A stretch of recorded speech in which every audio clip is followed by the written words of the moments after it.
It all started as a typical Tuesday evening in our small apartment in Portland. The air was thick with the scent of rosemary chicken baking in the oven, my attempt at a gourmet meal to celebrate our anniversary. My wife, Jenna, had been distant lately, but I chalked it up to her workload. She was editing a documentary about environmental activism, and I admired her passion. I wanted to support her, even if it meant a little less attention on me. But as the days turned into weeks, the little signs became harder to ignore. Jenna would come home late, claiming she was stuck at the editing suite. Sometimes, I'd hear her laughing a little too loudly when I called her. Other times, she'd brush off my questions about who she was with, saying it was just the crew. I wanted to trust her, but that voice in the back of my mind kept on nagging me. It was a Saturday when everything came crashing down like a house of cards. I had planned a surprise getaway for us, a trip to the coast with a cozy little seaside cabin. I wanted to rekindle the spark we once had, but as I rummaged through our shared files on my laptop to prepare for the trip, I stumbled across something I never expected to find: a series of emails between Jenna and a guy named Mark. Mark was one of her documentary subjects, a charismatic activist who had a way of captivating an audience. My stomach turned as I clicked through the messages, which started as professional correspondences but quickly turned into something more intimate. Flirty comments flew back and forth, and my heart sank deeper with every word. The final nail in the coffin was a message where Jenna invited him over to discuss footage late at night. I felt a rush of anger mixed with disbelief. This can't be happening, I told myself. I was the one who should have been behind the camera, capturing the truth, but here I was, the one left in the dark. I decided to confront her, but I knew I needed to gather more evidence first. I slipped into her email account, a risky move, I know, but I felt justified. What I found was worse than I could have imagined.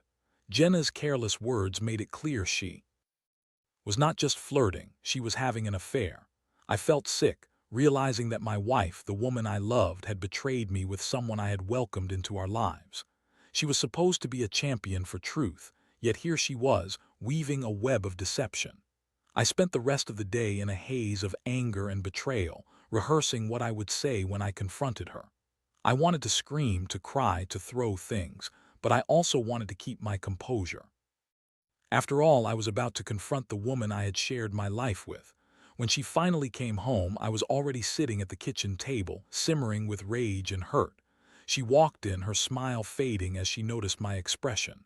"What's wrong, babe?" she asked, feigning innocence. I couldn't hold back. "We need to talk," I said, my voice steady but cold. "I know about Mark."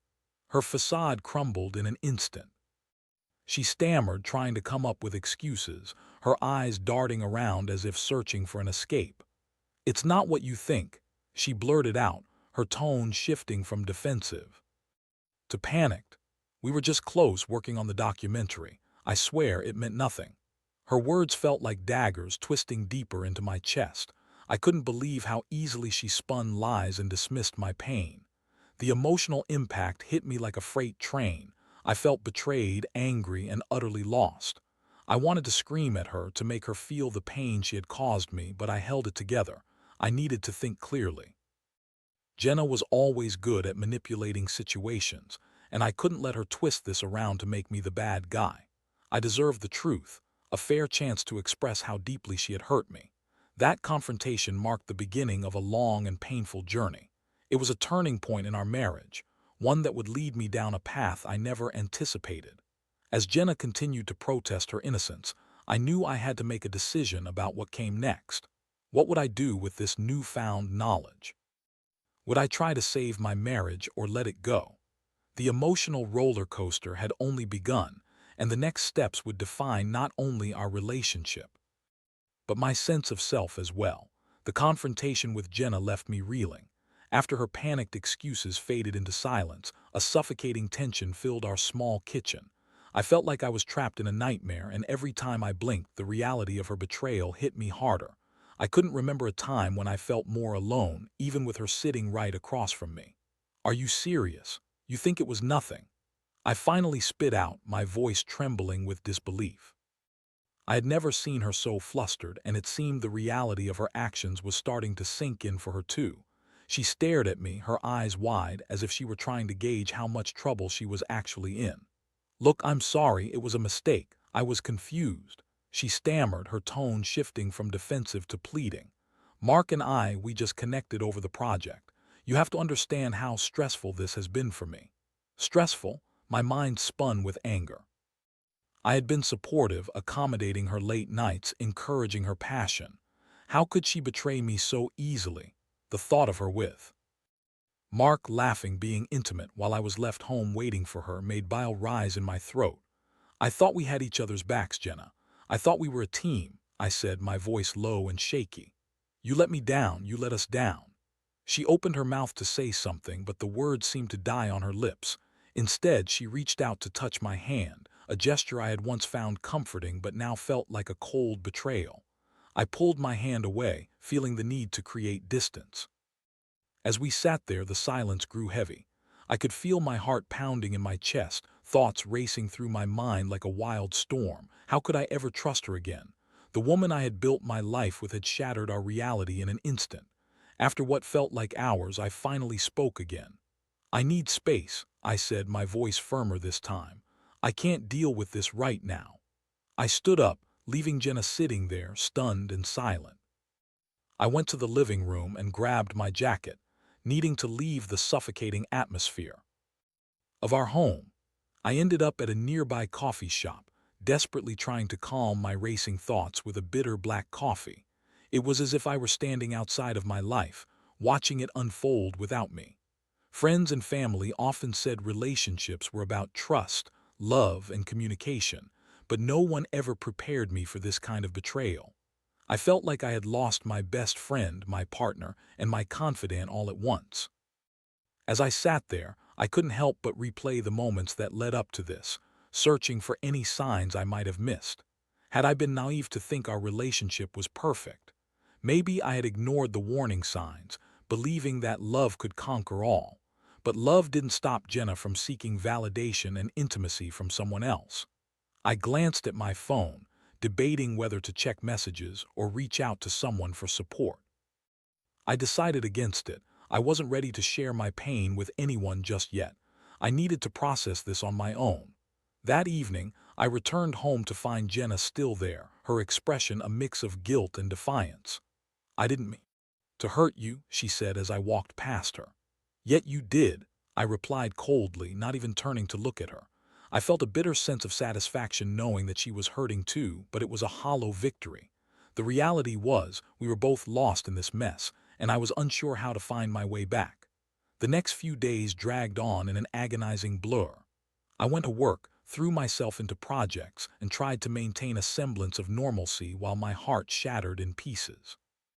Jenna tried to talk to me, to explain, but each time I felt my anger rise.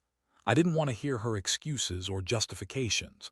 I wanted to feel heard, understood, but all I could feel was betrayal and confusion. Eventually, I decided to confront her again. We needed to lay everything bare. No more lies, no more excuses. I told her we needed to go to therapy or have a serious discussion about what our future looked like. I had to know if this was salvageable or if it was time to part ways. Over the next few days, we explored the idea of going to counseling, but it felt like more of a formality than a genuine effort on her part. I could see she was still distracted, still texting Mark under the table. Part of me wanted to put a stop to it, but another part was just too exhausted to fight. Then came the moment I had been dreading, when Jenna admitted she wanted to keep working with Mark on the documentary. "It's important for my career, and besides, it's just professional." "I can handle it," she insisted, but I could see right through her. "Professional? Jenna, we both know it's more than that," I shot back, my voice rising. "You're not being honest with yourself, and you sure as hell aren't being honest with me." Her eyes flared with defiance. "You don't get to dictate my career. I need to do this for me." And there it was, the crux of the issue. This was no longer just about an affair. It was about our identities, our aspirations, and how they had become twisted in a way that left me feeling like a ghost in my own life. I needed a plan. I didn't want to be another victim of her lies. I needed to take control, not just of my emotions, but of my future. I started brainstorming ways to turn this betrayal into something productive, something that would allow me to reclaim my truth. I wanted to show Jenna that I could succeed without her influence tainting my narrative. The resolve was forming in the depths of my heart, and I knew I had to act. The pain was still raw, but I could feel a flicker of strength beginning to blossom.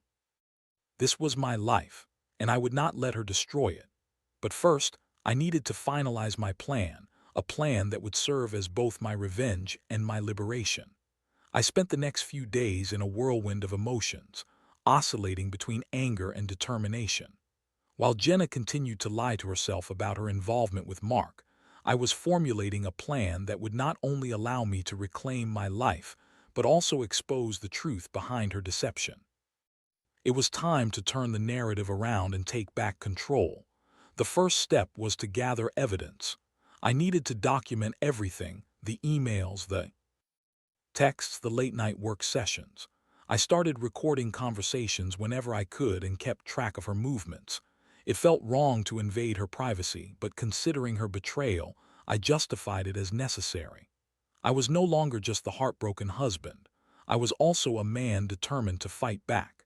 As the days dragged on, I also revisited the documentary footage Jenna had been working on. The project had initially excited me. It was meant to shed light on environmental activism, the very cause that fueled my passion. I had even helped her with some of the filming, but now I was filled with a sense of disgust. Every time I saw Mark's face on screen, it felt like a slap in the face. Then it hit me. The documentary was about truth, and I had the power to present that truth without Jenna's tainted narrative. I decided to create my own version, an independent documentary that would highlight real environmental issues without the influence of a cheating wife and her manipulative subject. I reached out to some of the activists I had met through Jenna's project, explaining my vision to them. Surprisingly, they were more than enthusiastic. They admired my dedication and were eager to help out, sharing their stories and offering their time for interviews.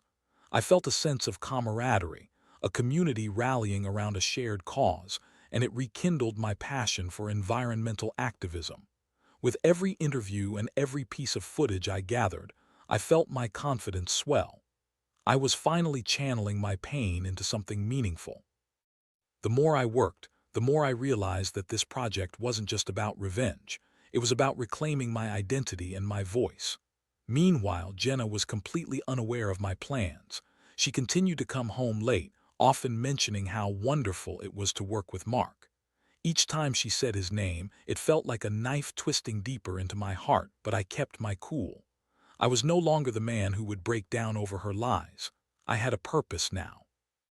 As I delved deeper into my project, I found myself becoming more engrossed in the world of documentary filmmaking. I spent countless hours in front of my computer, editing footage, piecing together segments that told a compelling narrative. I reached out to local film festivals, excitedly submitting my work. I felt exhilarated, like I was finally stepping into the light after a long period of darkness. Then came the moment I had been waiting for. I received an email from the Sundance Film Festival notifying me that my documentary had been accepted. I couldn't believe it. My heart raced with excitement. This was the opportunity I had been longing for, a chance to share my truth with the world. I felt a mix of liberation and vindication. When I shared the news with Jenna, her reaction was striking. I was expecting her to be happy for me, to acknowledge my hard work, but instead her face darkened. "You think you can just do this without me?" she snapped. "You're going to make a fool of yourself, you know that." I had anticipated a defensive reaction, but this was something else. It was as if she couldn't stand the thought of me succeeding without her. "This isn't about you, Jenna," I said, my voice low but steady. "This is about the truth. It's about doing what's right, something you clearly don't understand." Her eyes narrowed, and for a moment I saw a flicker of fear in her gaze. It was as if she realized the power I was now wielding, the strength I had found in my pain. "Don't you dare think you can tarnish my work. You'll regret this," she shot back, her tone icy. In that moment, I recognized the threat in her words. She was still trying to manipulate the narrative, still trying to control the situation. But I was no longer afraid. I felt a sense of clarity wash over me. I wouldn't let her intimidate me or derail my ambitions. If anything, her reaction only fueled my resolve to succeed. I had to show not just her, but myself, that I was capable of greatness, even in the face of betrayal. As the weeks passed, I continued to pour every ounce of my energy into the documentary. I worked late into the night, driven by a newfound passion and clarity. I was determined to create something that showcased the raw truth of environmental activism, stripped of glamorization and deceit. Each interview felt cathartic, and with every cutting scene, I chipped away at the pain Jenna had caused me. The day of the Sundance screening finally arrived. I remember standing backstage, heart pounding. As I prepared to step out in front of the audience, the excitement and anxiety coursed through me, but I was ready. I had poured my soul into this project, and it was time to share it with the world. As I stepped onto the stage, I scanned the audience, searching for familiar faces. I spotted Jenna sitting toward the back, her expression a mix of disdain and discomfort. I took a deep breath, channeling my energy into my words. Thank you for being here today. This documentary isn't just about environmental activism, it's about the truth, I said, my voice steady as I introduced the film. It's about standing up for what's right, even when faced with betrayal. As the lights dimmed and the film began to play, I felt an overwhelming sense of empowerment. I was no longer the victim. I was the architect of my own story, reclaiming my narrative in front of an audience that could finally see the truth. In that moment, I realized there was no need for revenge. My success was the ultimate form of liberation. I had taken the shattered pieces of my life and built something beautiful, something that would resonate far beyond my own pain. As the film played on, I understood that this was only the beginning and there was so much more to come. As the credits rolled and the applause filled the theater, a wave of relief washed over me. I had done it. I had taken my painful experience and transformed it into something meaningful. The audience's reaction was overwhelming. They connected with the message of environmental activism, and I could see the impact it was having on them. After the screening, I was swarmed by attendees eager to share their thoughts. It felt surreal, being celebrated for something that had initially stemmed from heartache. I engaged with fellow filmmakers, activists, and passionate audience members, soaking in every compliment and word of encouragement. This was my moment, a stark contrast to the darkness I had felt just months before. But amidst the excitement, I couldn't shake the image of Jenna from my mind. I had seen her in the back of the audience, her expression unreadable. I wondered how she felt watching me succeed without her, how she could possibly reconcile her decisions with the reality of my triumph.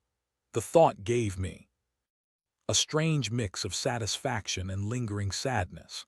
Later that evening, I found myself at an after-party celebrating the festival's winners. The atmosphere buzzed with excitement, and while I mingled with other filmmakers, I couldn't help but notice Jenna's presence lurking in the corner of the room. She seemed out of place, her demeanor stiff and guarded as she watched me interact with others. I knew I had to face her. It was time to clear the air once and for all, to confront the elephant in the room. I excused myself from a conversation and made my way toward her. As I approached, she looked up, her eyes narrowing slightly. "Congratulations," she said, her tone dripping with sarcasm. "I guess you really showed me." "Jenna, this isn't about you," I replied, trying to maintain my composure. "This is about the truth and the work that needs to be done. You were the one who chose to betray me." "I did what I had to do for my career," she shot back defensively. "I thought you understood that. Did you really think I would just sit back and let you throw everything we built away?" I retorted, frustration bubbling up inside me. "You wanted to keep working with Mark, but what you don't get is that you lost the right to dictate my success. You think you can control everything, but I won't let you." Jenna's expression shifted, and for a moment I saw a glimpse of vulnerability behind her bravado. "I didn't think you would actually do it," she admitted quietly. "I thought you'd just sulk and let it go." I shook my head, feeling a mix of anger and pity. "You underestimated me, Jenna. I refuse to be a victim of your choices. I had to reclaim my narrative to show that my story matters too. Her silence spoke volumes. I could see the realization dawning on her, the understanding that I had moved forward without her, that I had found my voice amidst the pain. "Are you really going to keep doing this?" she asked, her voice barely above a whisper.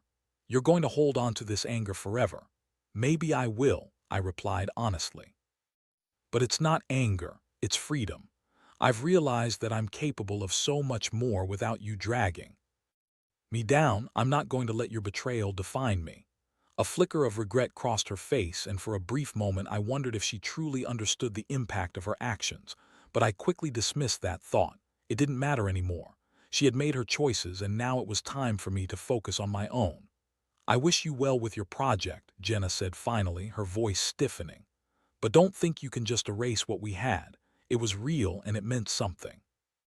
I nodded, but the weight of her words didn't hold the same power it once did. "It was real, but it's also over. I need to move forward, and so do you." With that, I turned and walked away, leaving her standing there, a mixture of anger and regret etched across her face. I could feel a weight lifting off my shoulders as I stepped into the lively atmosphere of the party, surrounded by people who appreciated my work, my authenticity. The next few weeks that followed were a whirlwind.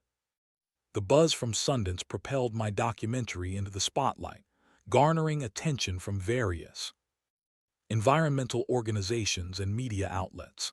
I was invited to speak at events, share my story, and connect with others passionate about activism. The more I involved myself with the community, the more I felt my confidence grow. But with every new opportunity came the reminders of my past. Jenna would occasionally reach out, texting me about the documentary or asking to meet up. I felt a pull to respond, to explain how her actions had affected me, but I knew better. Each time I ignored her messages, I felt stronger, more in control of my life's narrative. I threw myself into my work, driven by the desire to create meaningful content that could impact others. I collaborated with fellow activists, filmmakers, and advocates, forming a network that felt like a new family. I was learning, growing, and discovering parts of myself I had long buried beneath layers of betrayal and hurt. As I looked back on everything, I realized that the experience had changed me fundamentally. I had embraced my pain and turned it into a source of power. I was no longer the man who had been blindsided by betrayal. I was a man on a mission, dedicated to amplifying the truth and fighting for what mattered. The journey wasn't easy, but it was worth it. I had emerged from the ashes of my previous life, stronger and more resilient than ever. I learned that sometimes the greatest lessons come from the deepest pain, and I was ready to face whatever came next, with or without Jenna in my life. While she had chosen a different path, I had found my way back to myself, and I was committed to making the most of it. The future lay ahead, bright and filled with possibilities, and I was determined to seize it wholeheartedly. As the months passed, life took on a rhythm that felt both exhilarating and refreshing. My documentary began gaining traction, and I was invited to showcase it at various environmental conferences across the country. Each presentation felt like a step further away from the pain Jenna had caused, and despite the occasional echoes of doubt creeping in, I knew I was on the right path. I had formed a supportive network of fellow activists and filmmakers, people who understood the essence of storytelling and advocacy. They believed in my message and had experienced their own share of struggles in their respective fields. It was a community built on shared values, and each interaction reinforced my commitment to the cause. One evening, as I was preparing for a panel discussion at a major environmental conference in San Francisco, I received a message from Jenna. The familiar tightness in my chest returned as I read her words. "Can we talk? I need to explain myself." I hesitated before responding. Part of me wanted to hear her out, to understand her perspective, but another part knew it might open old wounds. I had spent months building a new life for myself, and the thought of reopening that door to her felt risky. After some back and forth, I agreed to meet for coffee, choosing a public cafe, somewhere neutral and safe. It would be the first time we had seen each other since the Sundance screening.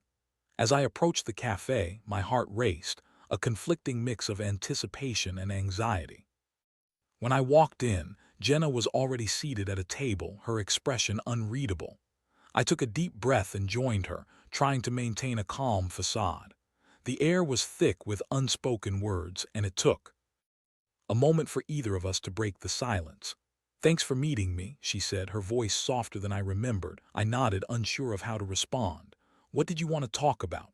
Jenna fidgeted with her coffee cup, clearly nervous. "I've been doing a lot of thinking about us, about everything that happened." She paused, her eyes searching mine for understanding. "I realize now how much I hurt you. I was selfish, and I'm sorry." The sincerity in her voice caught me off guard. I had expected defensiveness, but there was a vulnerability that was hard to ignore. "I appreciate you saying that," I replied cautiously. "But why now? Why after all this time?" "I've been reflective," she continued, her tone earnest. "I've struggled with my choices and the consequences. Losing you made me realize how misguided I was. I thought I had to prioritize my career over everything else, but I was wrong."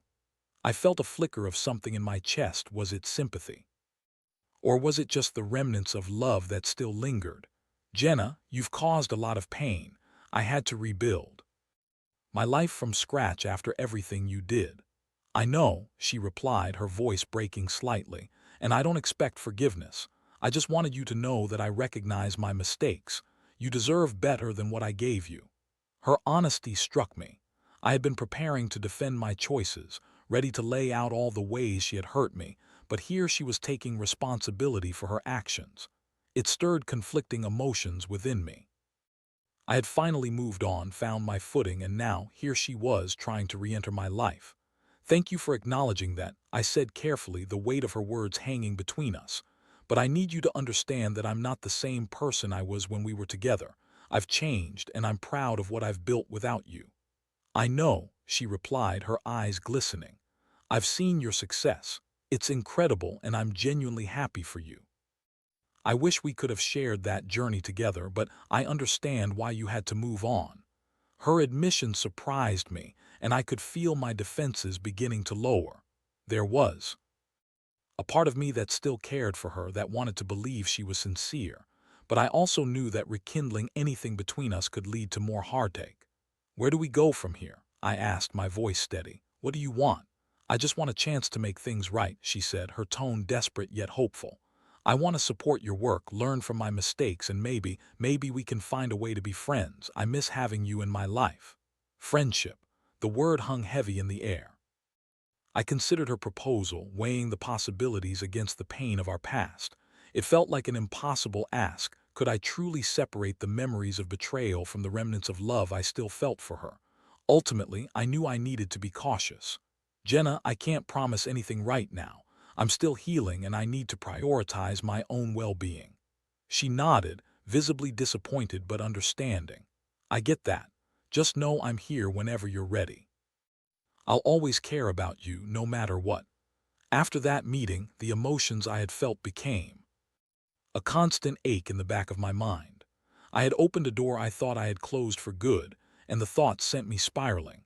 I was proud of how far I had come, yet the idea of friendship felt like a slippery slope that could lead me right back to heartbreak. In the following weeks, I continued to focus on my work, immersing myself in my projects and the community that had lifted me up. Yet Jenna's words lingered, echoing in my mind, and I found myself grappling with the complex emotions that accompanied her apology. As I prepared for another speaking engagement, I decided to address my experience more openly. I was learning that my journey wasn't just about success. It was also about honesty and vulnerability. I needed to share my story in its entirety, to show others that healing comes from facing the truth and owning our experiences. When I took the stage, I spoke not just about environmental activism, but about the importance of truth in all aspects of life. I shared how betrayal had forced me to confront my own values, pushing me to redefine my narrative.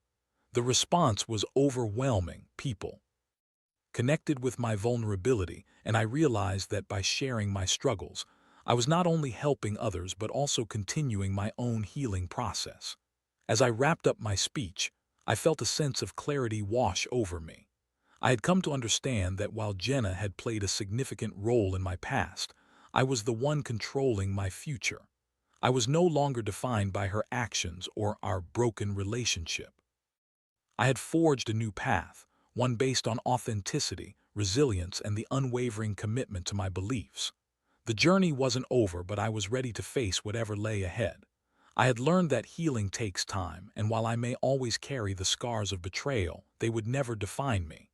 I was ready to embrace the possibilities of tomorrow, knowing that my story was still being written, one filled with hope, strength, and a newfound sense of purpose.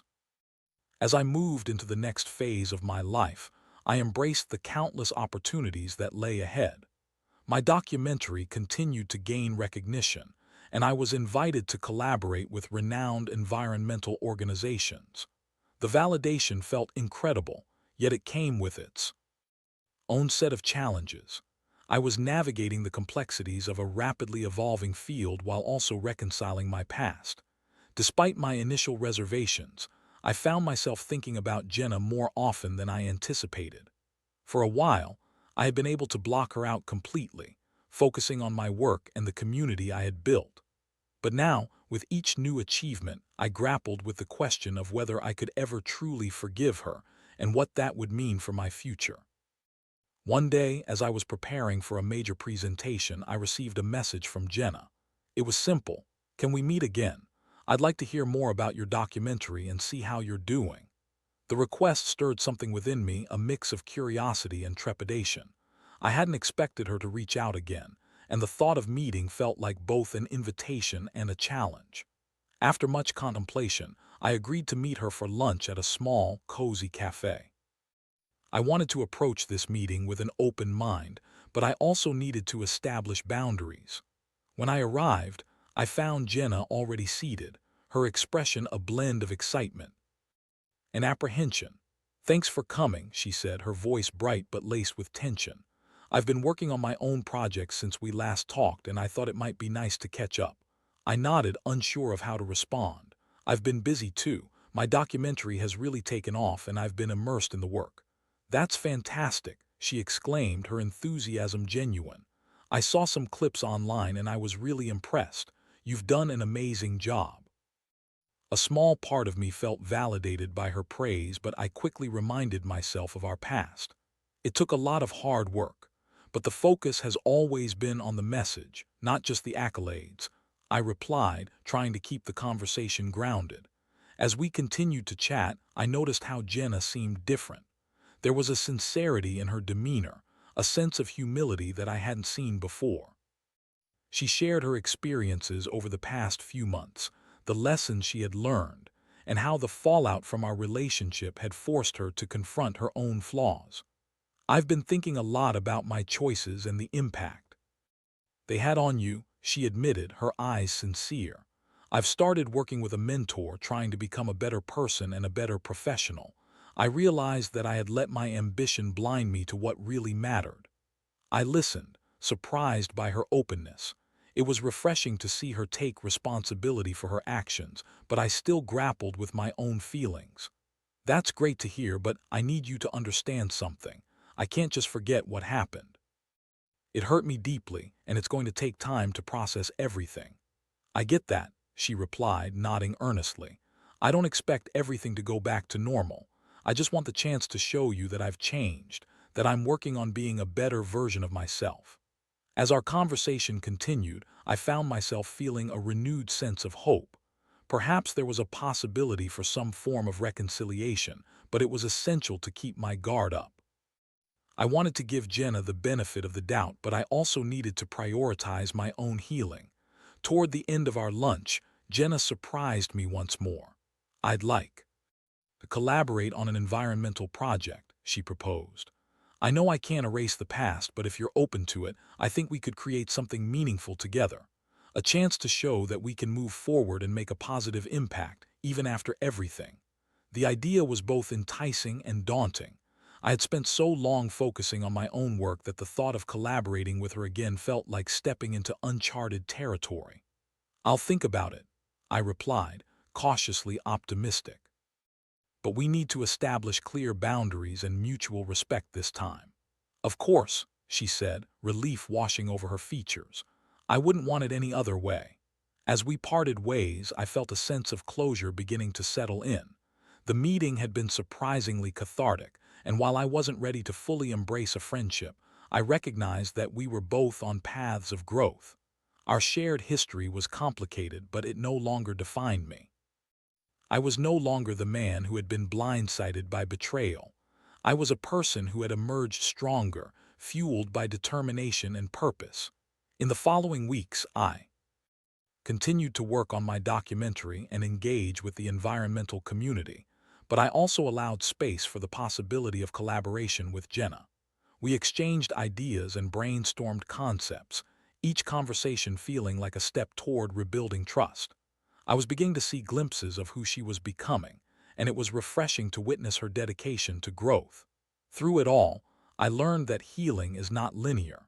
It's a winding path filled with setbacks and progress.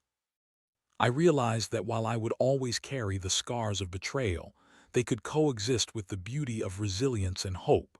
The journey of forgiveness, whether toward Jenna or myself, was an ongoing process, and I was committed to navigating it with grace. Ultimately, I recognized that my story was mine to tell. I had taken the pain of betrayal and transformed it into a powerful narrative of strength and advocacy.